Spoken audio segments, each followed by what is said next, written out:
नमस्कार साथियों, डिजिटल गुरु weekly current affairs channel में आपका हार्दिक स्वागत है। तो आइए बिना समय गंवाए शुरुआत करते हैं 10 नवंबर से लेकर 16 नवंबर 2025 तक के करेंट अफेयर्स प्रश्नोत्तरी की। पहला प्रश्न है, हालिया संपन्न बिहार विधानसभा चुनाव के क्या परिणाम रहे? सही जवाब होगा एनडीए 202, महागठबंधन 35 और अन्य को 6 सीटें मिली। अगला प्रश्न है, दिल्ली विस्फोट के बाद हाल ही में श्रीनगर में किस जगह भयानक विस्फोट में व्यापक तबाही हुई है? सही जवाब होगा नौगाम थाना। अगला प्रश्न है, हाल ही में वैश्विक शांति के लिए भूटान और भारत के बीच किस समारोह का आयोजन हुआ? सही जवाब होगा कालचक्र सशक्तिकरण समारोह। अगला प्रश्न है, हाल ही में भारत और चिली के बीच 9वीं विदेश कार्यालय परामर्श बैठक कहाँ आयोजित हुई? सही जवाब होगा सैंटियागो। अगला प्रश्न है, संशोधित भारत नेट योजना लागू करने वाला पहला राज्य कौन बन गया है? सही जवाब होगा पंजाब। अगला प्रश्न है, संशोधन विधेयकों पर संयुक्त संसदीय समिति का अध्यक्ष किसे नियुक्त किया गया है? सही जवाब होगा भाजपा सांसद अपराजिता सारंगी। अगला प्रश्न है, हाल ही में 13वां अंतर्राष्ट्रीय पर्यटन मार्ट का आयोजन कहाँ हुआ? सही जवाब होगा गंगटोक। अगला प्रश्न है, भारत में पिछले एक दशक में टीबी के मामलों में कितनी कमी आई है? सही जवाब होगा 21%। अगला प्रश्न है, राष्ट्रीय जनजातीय फिल्म महोत्सव का आयोजन हाल ही में कहाँ हुआ? सही जवाब होगा इम्फाल। अगला प्रश्न है, छठे राष्ट्रीय जल पुरस्कार में कौन सा राज्य शीर्ष पर रहा? सही जवाब होगा महाराष्ट्र।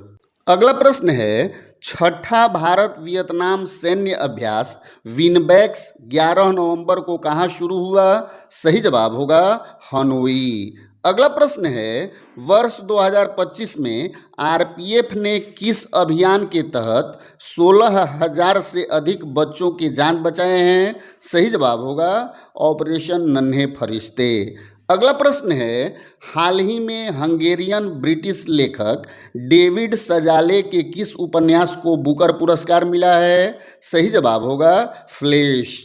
अगला प्रश्न है, हाल ही में किस आईआईटी ने देश का पहला क्वांटम डायमंड माइक्रोस्कोप तैयार किया है? सही जवाब होगा आईआईटी बॉम्बे।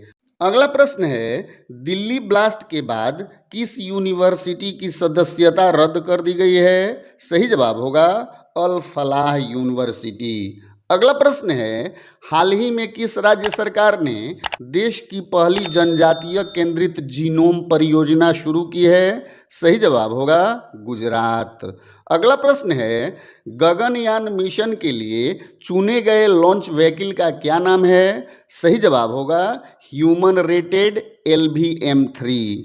अगला प्रश्न है, भारत के साथ क्लाइमेट रिस्क इंडेक्स में अन्य किन देशों को रखा गया है? सही जवाब होगा फिलीपींस, निकारागुआ एवं हैती।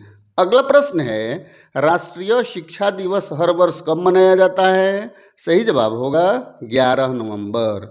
अगला प्रश्न है, विश्व निमोनिया दिवस हर वर्ष कब मनाया जाता है? सही जवाब होगा 12 नवंबर। अगला प्रश्न है, जनजातीय गौरव दिवस हर वर्ष कब मनाया जाता है? सही जवाब होगा 15 नवंबर।